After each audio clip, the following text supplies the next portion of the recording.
അപ്പോൾ വടക്കൂട്ടുകറിയുടെ വട ഉണ്ടാക്കാനായിട്ട് എണ്ണ ചൂടായിക്കൊണ്ടിരിക്കുന്നേ ഉള്ളൂ. പക്ഷേ അവിയലിൻ്റെ കഷ്ണങ്ങൾ പാകത്തിന് വെന്ത് കഴിഞ്ഞു. അതുകൊണ്ട് പെട്ടെന്ന് ഇങ്ങോട്ട് തന്നെ പോകുന്നു. അപ്പോൾ ഇനി അവിയലിൻ്റെ കഷ്ണങ്ങൾ വെന്തിട്ട് ഏതാണ്ട് വെന്ത് കഴിയുമ്പോൾ ഒരു 3/4 ഭാഗം ആകുമ്പോഴത്തേക്കും നമ്മൾ അതിലേക്ക് മുരിങ്ങയ്ക്ക, പിന്നെ പച്ച മാങ്ങ എന്ന് പറയുമ്പോൾ മാങ്ങയുടെ ആ മാങ്ങേൻ്റെയോട് ചേർന്നിരിക്കുന്ന ഭാഗങ്ങളെല്ലാം, ഇനി കുറച്ച് തൊണ്ടൻ മുളക്, പിന്നെ അണ്ടിപ്പരിപ്പ്. പച്ചേണ്ടി ഉണ്ടെങ്കിൽ അത് ചേർത്താൽ നല്ലതാണ്. പിന്നെ ഇനി കുറച്ച് വെളിച്ചെണ്ണ, നല്ല ശുദ്ധമായ വെളിച്ചെണ്ണ. സാധാരണ വീടുകളിലെ കുക്കിങ്ങും മാസ് കുക്കിങ്ങും തമ്മിൽ ഒരുപാട് വ്യത്യാസമുണ്ട്. ഇതിപ്പോൾ തന്നെ സാധാരണ അവിയൽ വീട്ടിൽ തയ്യാറാക്കുകയാണെങ്കിൽ തേങ്ങയും പച്ചമുളകും ജീരകവും എല്ലാം കൂടി ഒന്നിച്ച് ചതച്ചാണ് ചേർക്കുന്നത്. ഇവിടെ ഇപ്പോൾ നമ്മൾ അങ്ങനെയല്ല ചേർക്കുന്നത്. തേങ്ങ പ്രത്യേകം ചതച്ചെടുത്തിട്ടുണ്ട്, പച്ചമുളക് പ്രത്യേകം ചതച്ചെടുത്തിട്ടുണ്ട്, പിന്നെ ജീരകം വറുത്ത് പൊടിച്ച് വെച്ചിട്ടുണ്ട്. അപ്പോൾ ഇനി പച്ചമുളക് ചതച്ച്, ഇനി ജീരകം വറുത്ത് ഒന്ന് പൊടിച്ച്, അതായത് ഒരുപാട് പൊടിയരുത്, ഒരു ചതച്ച് എടുത്തതുപോലെ. കുറച്ച് കറിവേപ്പില, തേങ്ങയും ചതച്ചത്, ഇതെല്ലാം പ്രത്യേകം ചതച്ച് വെച്ചിരിക്കുകയാണ്. കണ്ടല്ലോ, ആ ഒരു വ്യത്യാസമുണ്ട്. അവിയലിൻ്റെ പാകത്തിന് ചതച്ചതാണ്.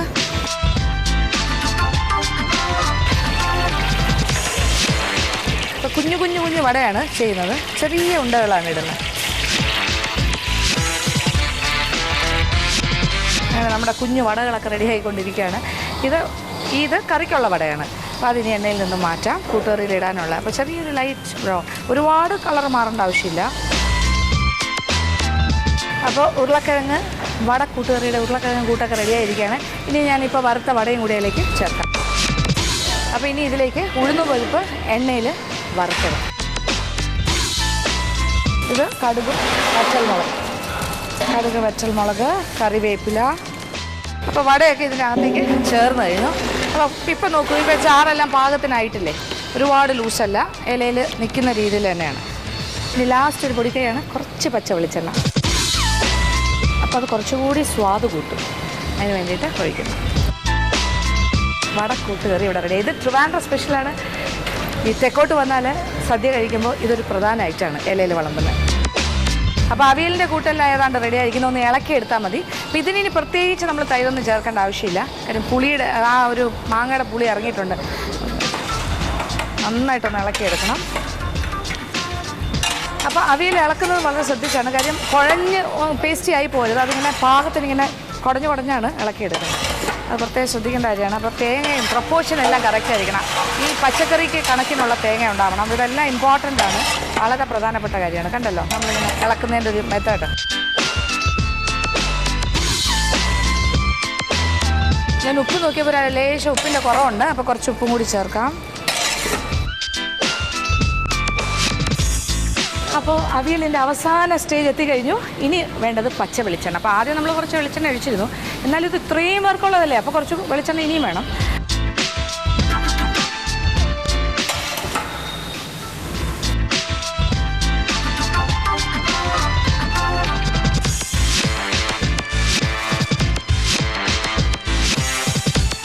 അടപ്രഥമൻ ഇവിടെ റെഡി ആയിരിക്കുവാണ്. അപ്പോൾ അട വറക്കുന്നത് നിങ്ങൾ ഇന്നലെ കണ്ടല്ലോ അല്ലേ.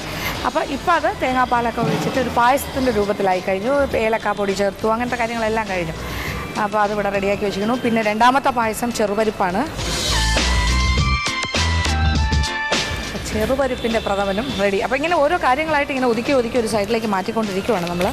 ഇത് പൈനാപ്പിളിൻ്റെ മധുരക്കറി, ഇവിടെയൊക്കെ പറയുന്നത് പൈനാപ്പിൾ റൈസ് എന്നാണ്. ഇത് പച്ചമാങ്ങ അച്ചാർ, ഇത് നാരങ്ങ അച്ചാർ, ഇത് ഇഞ്ചിക്കറി, എല്ലാം വറുവലിട്ട് വെച്ചിരിക്കുവാണ്. സാമ്പാർ, രസം, പുളിശ്ശേരി.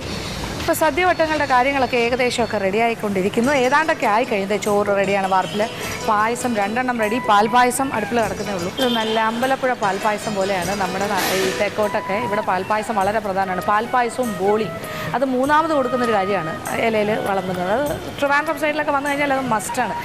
പിന്നെ സാമ്പാർ റെഡി, രസം റെഡി, പിന്നെ പുളിശ്ശേരി റെഡി ആയിരിക്കുന്നു, അച്ചാറുകളൊക്കെ റെഡിയാണ്. പിന്നെ ഇനി കിച്ചടിക്കുള്ള കാര്യങ്ങളൊക്കെ സെറ്റ് ചെയ്ത് വെച്ചിരിക്കുകയാണ്. ഇവിടെ പിന്നെ പാവയ്ക്ക വറുത്തിട്ടിട്ടുണ്ട്, വെള്ളരിക്ക കിച്ചടിക്ക് വേണ്ടി എല്ലാം റെഡിയാക്കി വെച്ചു. ഇനി ഇതിൽ തൈരും അരപ്പും മാത്രം ചേർത്താൽ മതി. കിച്ചടിയും പച്ചടിയൊക്കെ അവസാന നിമിഷം മാത്രമേ റെഡിയാക്കുകയുള്ളൂ. കാര്യം തൈര് നേരത്തെ ചേർത്താൽ കിച്ചടിയൊക്കെ പുളിച്ചു പോകും, അത് പാടില്ല. അത് ഏതാണ്ട് വിളമ്പുന്നതിന് തൊട്ട് മുമ്പ് മാത്രമേ നമ്മളത് ചെയ്യാറുള്ളൂ. അപ്പോൾ ഇപ്പോൾ ഏതാണ്ട് എല്ലാ കാര്യങ്ങളും ആയാലും ഇപ്പോൾ തോരൻ അവസാന നിമിഷം ചെയ്യുള്ളൂ. തോരനുള്ള അരിഞ്ഞുകൊണ്ടിരിക്കുന്നേ ഉള്ളൂ. അപ്പോൾ ഇനി കുറച്ച് സമയം കൂടി കഴിഞ്ഞാൽ സദ്യവട്ടമൊക്കെ റെഡിയായി കഴിഞ്ഞു. ഈ തൂശിനിലയിൽ ഇത് വിളമ്പിയിട്ട് ഭക്ഷണം കഴിച്ച് തുടങ്ങുന്ന ഒരു സമയമാണ്. അപ്പോൾ കഴിഞ്ഞ 2 ദിവസങ്ങളായിട്ട് ഇന്നലെയും ഇന്നുമായിട്ട് നിങ്ങൾക്ക് ഞാൻ തെക്കൻ സ്റ്റൈലിലെ കേരള സദ്യ എങ്ങനെയാണ് തയ്യാറാക്കുന്നതെന്നുള്ളതിൻ്റെ ഡീറ്റെയിൽസ് വിശദമായ രീതിയിൽ ഞാൻ പറഞ്ഞു തരികയായിരുന്നു. അപ്പോൾ അതിന് കുറച്ച് കാര്യങ്ങളൊക്കെ മനസ്സിലായി എന്നാണ് എൻ്റെ വിശ്വാസം.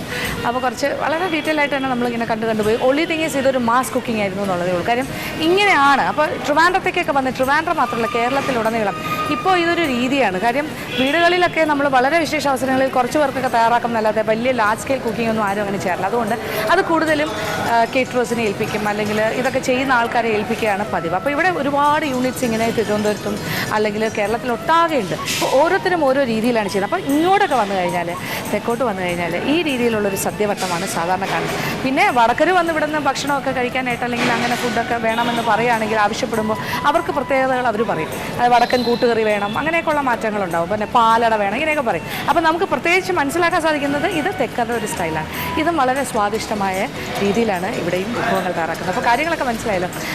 അതുകൊണ്ട് തന്നെയാണ് ഇതിപ്പോൾ എൻ്റെ കിച്ചൺ ആയതുകൊണ്ട് എനിക്ക് കുറച്ചുകൂടെ വിശദമായിട്ട് എനിക്ക് പറഞ്ഞുതരാൻ സാധിച്ചു.